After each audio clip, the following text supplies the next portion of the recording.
Hey everybody, it's Rob with Cherry City Guns and Ammo, and today we're taking a look at a Dickinson Arms Marine 12 gauge tactical.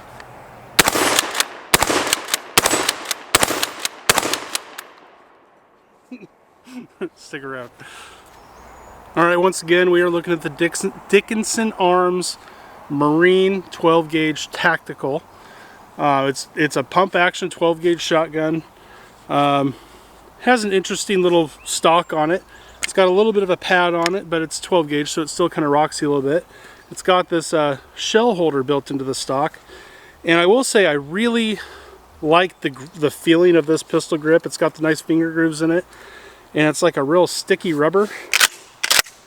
Let's do a little more slow shooting and see how it does. Let's go for the Scoops TV gong there. Let's hit that again. Let's go down the plate rack. Oh, empty. Luckily, we've got more rounds right there on the stock. Ooh, although they don't pull out very easy. They went in pretty easy, but pulling them out seems to take some effort. So if you're trying to do it under pressure in a maybe like a home defense type situation, I wouldn't rely on getting these suckers out quickly, because they are really in there. I mean, they're not going to fall out, that's for sure. They're pretty stable in there, maybe a little too much so. All right, well, right now we're just trying some bird shot here, just to see how it functions. Of course, it doesn't really rock the plates much. You see the old Scoops TV gong bounce around. Let's hit our spinner.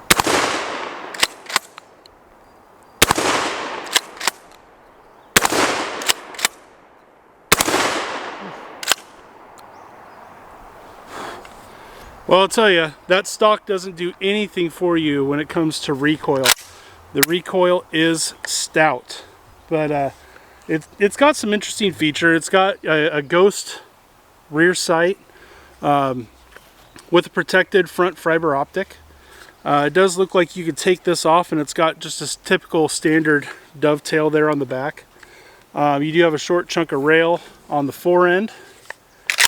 And with 2 3/4 inch ammo, it seems to hold about 5 rounds. It does come with an interchangeable, this is like a breeching style choke tube. But it is interchangeable. I'm not sure what the choke pattern is, if it's a Remington or a Benelli or what. But you could change it out and go to something. If you wanted to use it for duck hunting, you could probably figure out how to make that work. Just a little short for wing shooting, but I've seen more done with less, so you never know.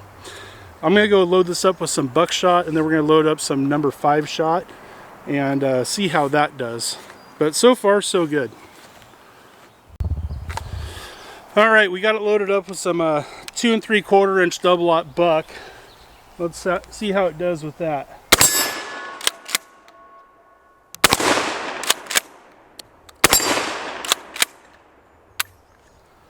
So, this is kind of interesting. Hold on a second here. When I racked it, somehow it dropped a full round out of the bottom when I racked it. Yet it still loaded a full one into the chamber and allowed me to shoot it. So that's kind of bizarre. And this gun belongs to my nephew. He loaned it to me for the video. And he had told me that that sometimes happens. So I personally have never seen a pump shotgun that'll randomly drop a round out of the bottom of it when you're racking it. That seems a little peculiar, but this is also a very, very inexpensive shotgun. I think you're looking at somewhere south of $200, and sometimes, not always, but sometimes you get what you pay for, and that might be the case here. That double-aught buck sure does hit hard on both ends. It might be just as deadly on the back end as the front end. Now, I do know that my nephew's only owned this for about a year, and I don't know how well this will show up on camera. But this is supposed to be the Marine version. That's why it's got this stainless steel look.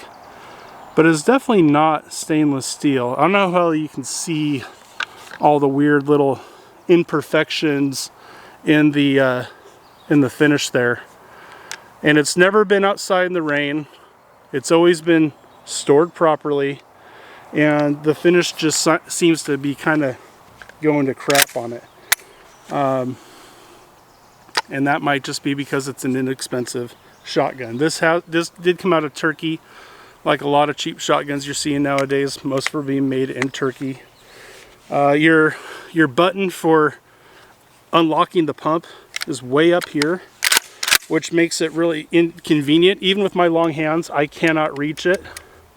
So you got to take your hand off the grip to depress it to unlock the pump. I'm not a fan of that.